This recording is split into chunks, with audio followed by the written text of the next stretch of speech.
sesión de podcast con el sello Fundación Basilio Paraíso, que lleva por título Crónicas Paraíso.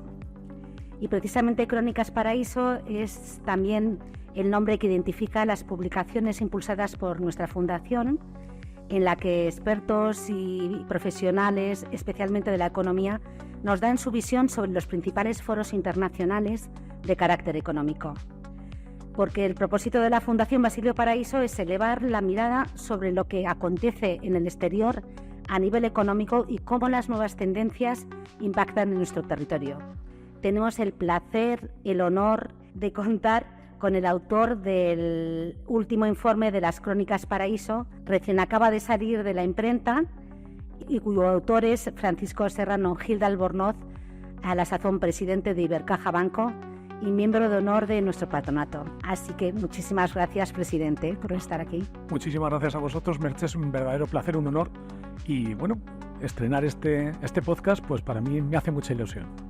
Este es el segundo paper o documento de una serie de documentos que hemos titulado Crónicas Paraíso y que se basan en los grandes foros internacionales y las conclusiones que luego nos afectan a nivel local.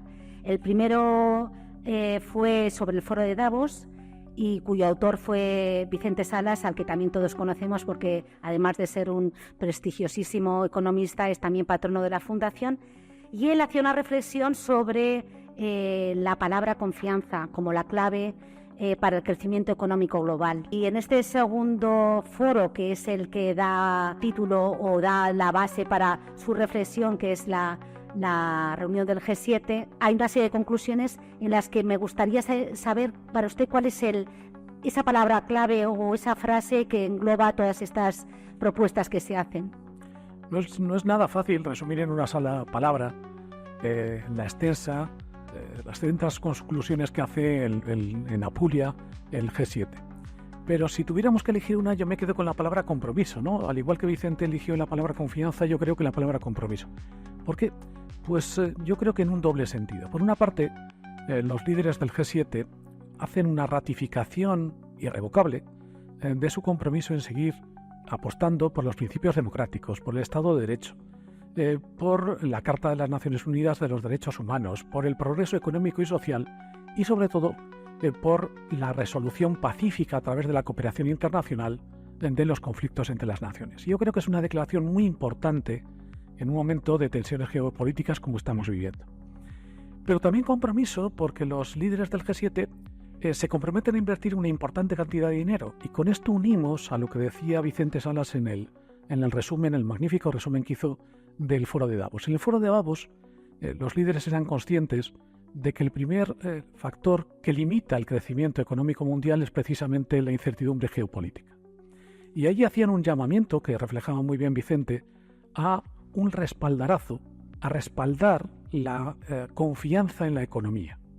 Yo creo que el G7 es consciente de este llamamiento y lo hace suyo, y a través de un compromiso en la democracia y de un compromiso a través de la inversión de importantes sumas de dinero en el progreso económico y social, en la descarbonización de la economía, por ejemplo, lanzan ese mensaje de confianza. Por lo tanto, compromiso y confianza son las dos palabras que hacen de hilo conductor a estas dos grandes reuniones que hemos tenido desde el punto de vista geopolítico y geoeconómico. Si leemos su artículo, que resume magníficamente los puntos que se trataron, subyace siempre como una especie de run-run o un tema que yo creo que además es clave para las propuestas que se hacen al final en las conclusiones, y es ese temor, esa incertidumbre ante las interrupciones de las cadenas de suministros en el comercio global, que además afectan a toda la cadena de valor y afectan, por supuesto, a las economías locales. ¿Considera que esta cuestión puede condicionar la marcha de la economía mundial en los próximos años? La historia reciente nos demuestra que la globalización de los procesos productivos de las cadenas de suministros, probablemente hemos vivido la mayor plenitud de la misma en el primer cuarto del siglo XXI, tiene importantes ventajas para las empresas, ¿no? Las hace más eficientes. Pero también suponía asumir importantes riesgos, ya que en la elección del estado en el que tú situaras la empresa, tu fábrica, o dependías de él para obtener la materia prima, no era neutral. y ello ante perturbaciones naturales o de otro tipo, geopolíticas, pues podía producirse una distorsión, como se ha producido, de la cadena de suministros, ¿no? Se ha visto bien claro tras la pandemia y tras la agresión de Ucrania por parte de Rusia, que, por ejemplo, en el sector automovilístico ha habido un cierto desabastecimiento y, sobre todo, lo que se ha producido es una fuente corriente inflacionaria que ha dado lugar a un endurecimiento de la política monetaria. El G7 es muy consciente de este riesgo y añade otro que tiene una categoría todavía, yo creo que superior, que es un riesgo geopolítico derivado o enlazado con las cadenas de suministro, que es el uso que de la distorsión de estas cadenas de suministro están haciendo determinados países. A eso le llaman coacción económica en las conclusiones de Apulia. Por ejemplo, Rusia tratando de impedir la exportación de grano de Ucrania, o China con determinadas actitudes o políticas arancelarias.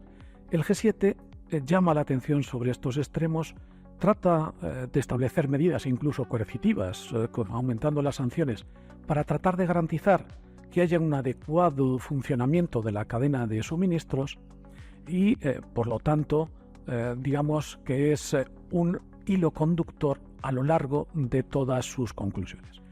Al margen de esto, ciertamente estamos viendo un fenómeno de relocalización de las fábricas que hacen las empresas, porque yo creo que les puede compensar asumir mayores costes de producción a cambio o a costa o teniendo como beneficio una mayor seguridad en que no va a haber distorsiones en las cadenas de suministros. Sí, de hecho, el otro día justo también la Fundación, una de las grandes propuestas que había, o de las peculiares propuestas, era el seguir de cerca este fenómeno del nearshoring, que es el generar las bases de productos para consumo de la zona en zonas más cerca de su consumo, y incluso alguien hablaba de que Aragón podría ser un buen lugar logístico para el desarrollo de este fenómeno. Sin duda. Pero más allá de esa visión geoestratégica, además en la cumbre del G7 se habló de temas que además suelen ser recurrentes, como la migración, la irrupción de la inteligencia artificial o las energías renovables como derivada del cambio climático. Sigue siendo un tema recurrente, ya pasó en el anterior foro de Davos, y precisamente las energías renovables es una apuesta estratégica de nuestro territorio, y nos gustaría saber desde su punto de vista si cree que ese modelo puede ser sostenible a medio y largo plazo. Lo primero que hay que hacer, yo creo que es enmarcar este tema, ¿no? Y es que Europa ha apostado decididamente, fuertemente, de forma estratégica por la sostenibilidad, por una descarbonización de la economía. En una opinión que yo creo que desde la Fundación compartimos, el futuro o es sostenible o no va a ser. Por lo tanto, en esta línea estratégica de reindustrialización de Europa, pero con la sostenibilidad como gran eje conductor, el sector de las energías renovables se convierte en un sector clave, no ya solo para Aragón o para España, sino para Europa. Por lo tanto, creo que necesariamente va a seguir siendo un sector clave y un sector a impulsar. Aragón, además, es un verdadero referente en el sector de energías renovables desde hace mucho tiempo. No es un fenómeno moderno, no es un fenómeno reciente. Así, por ejemplo, en el 2023, por decir algunos datos, Aragón, el 82% de la energía que produjo fue energía renovable, es la cuarta comunidad autónoma que tiene mayor potencia instalada de energía renovable. El 13,5% de la energía que se produce en España renovable lo produce Aragón, aunque solo tenemos el 3% de la población, y este precisamente es un pequeño inconveniente, y es que exportamos demasiada energía renovable. El 56% de la energía renovable que se produce se exporta. Por lo tanto, la pregunta de ¿este va a seguir siendo un sector estratégico a futuro? ¿Hay que impulsarlo? La respuesta rotundamente sí. Ha sido un factor clave, por ejemplo, para atraer inversiones como las anunciadas por Microsoft o por Amazon, más allá de el espacio o el agua, ¿no? Otros recursos naturales. Ahora bien, para que este sector siga siendo un sector a impulsar al futuro, yo creo que hay que hacer dos reflexiones. Una primera, todo proyecto futuro tiene que basarse en el consenso político, en el acuerdo con el territorio, en escuchar todos los intereses en juego de tal forma que los proyectos traten de satisfacer de la mejor forma posible a todos los intereses que se planteen encima de la mesa. Y en segundo lugar, conectado con lo que decía anteriormente, es necesario impulsar el consumo interno en Aragón de energía, que podamos consumir internamente toda la energía o la mayor parte de la energía que produzcamos. En este sentido, yo creo que todas estas inversiones comprometidas hay que aprovecharlas y hay que crear un ecosistema de empresas alrededor que generen riqueza y que fomenten el consumo interno de energía, que será un buen síntoma de progreso económico y social. Hay otro de los temas que sigue siendo recurrente en estos foros y creo que van a ser uno de los grandes movimientos que van a surgir a nivel global, y es el asunto de la inmigración, de la migración más bien. Como bien sabe, porque es patrono de nuestra fundación, la Fundación Basilio Paraíso en breve hará público o impulsará un estudio precisamente sobre el impacto de la inmigración en Aragón. Y partiendo de nuestras peculiaridades como territorio, siendo una comunidad que se distingue por su baja densidad poblacional y con un gran territorio, ¿cree que esta singularidad se convierte en, o puede ser una ventaja competitiva para nuestro territorio, o bien, por el contrario, puede ser un lastre en el desarrollo de nuestra economía? En primer lugar, yo creo que la demografía es uno de los grandes temas que tiene Europa por resolver, y España en particular a futuro. La tasa de reposición que tiene España es negativa. Hay menos nacimientos que muertes. Por lo tanto, la inmigración la necesitamos para seguir progresando económicamente, ¿no? Una de las principales dificultades con la que se encuentran los empresarios, con cualquiera de ellos que hables, es la dificultad de obtener empleado cualificado o no. Y además, como bien dices, Merche, Aragón tiene una muy baja densidad de población, ¿no? Somos el 10% del territorio nacional y apenas somos el 3% de la población. Y esto supone pues un lastre, por ejemplo, para financiar nuestros servicios públicos, o también para generar atractivo para captar inversiones aquí. Con algún empresario hablaba de la dificultad de conseguir trabajadores, por ejemplo, ingenieros de caminos que quieran ir a Mas de las Matas o médicos que quieran ir a trabajar a Teruel. Pero si vemos el vaso medio lleno, recientemente acabamos de ver, y lo estamos experimentando, que tener terreno disponible, junto con otros factores, por ejemplo agua, energía renovable, puede ser una ventaja competitiva de primer nivel, capaz de atraer inversiones que tienen mucho sentido. Y por lo tanto creo, como decía antes, que Aragón tiene que aprovechar el momento actual. Tiene que aprovechar esas inversiones multimillonarias para generar un ecosistema empresarial que sea capaz de atraer flujo migratorio a Aragón. Flujo migratorio no solo de otros países, también de otras comunidades autónomas, o para retener el inmenso talento que tenemos en Aragón. Muchos de nuestros jóvenes más preparados estudian y trabajan fuera.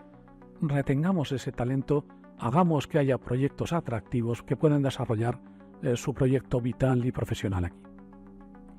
Pues sí, es otra de las grandes apuestas y de los grandes temas que, sobre todo a nivel local, siguen siendo tema entre empresarios y entre agentes sociales.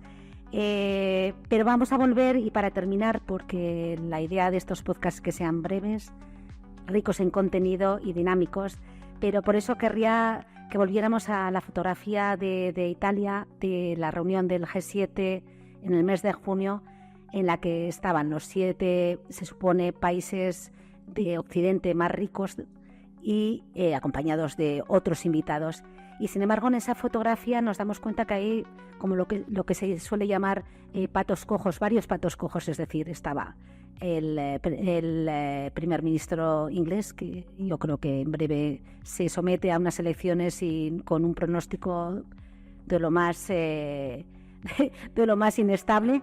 Para él está Francia, que sabemos en la disyuntiva que se está moviendo ahora con una cohabitación, imaginamos, entre dos partidos bastante discordantes, y también estaba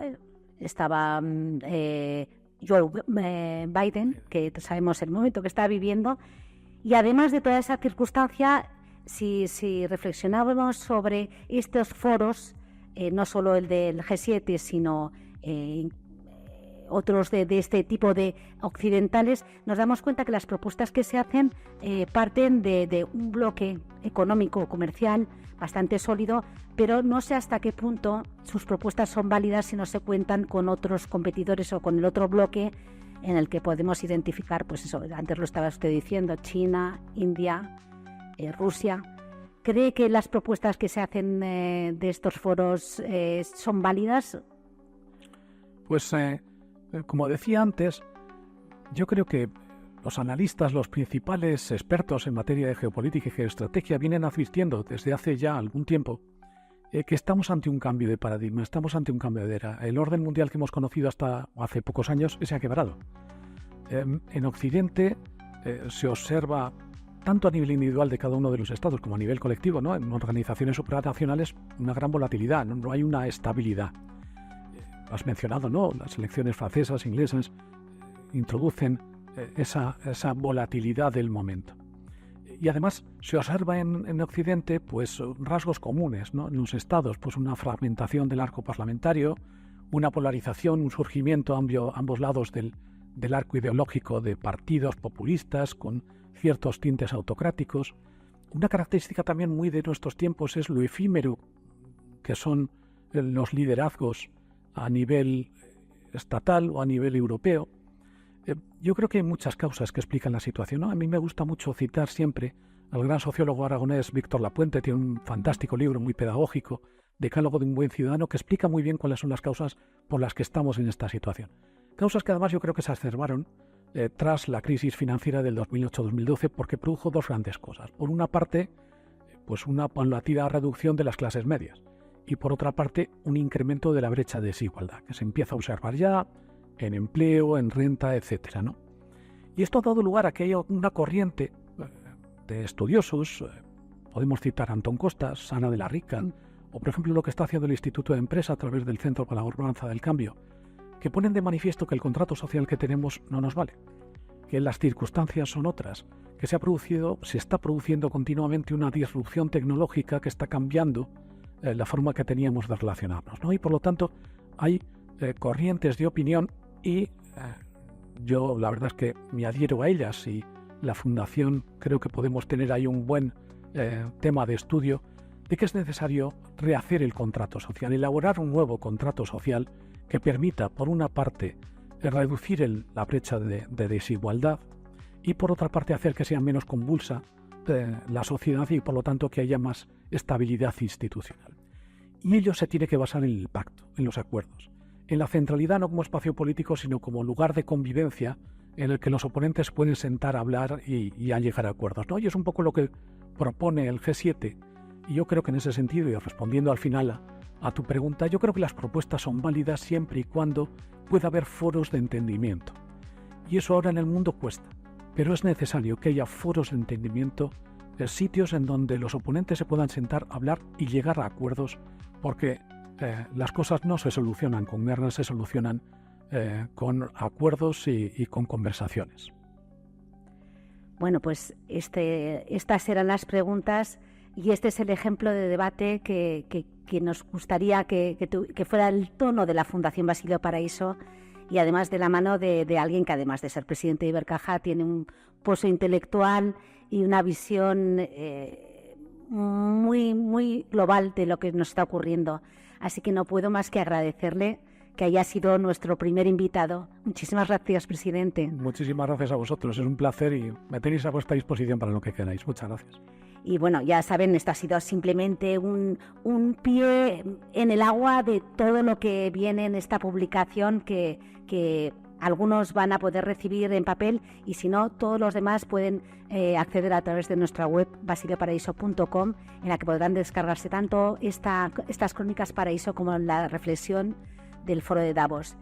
Y simplemente emplazarles a que, bueno, yo espero que no bajemos de este nivel que ha marcado el señor Francisco Serrano y esperamos que tenga una continuidad y que sea de interés para muchísima gente. Muchísimas gracias. Muchas gracias.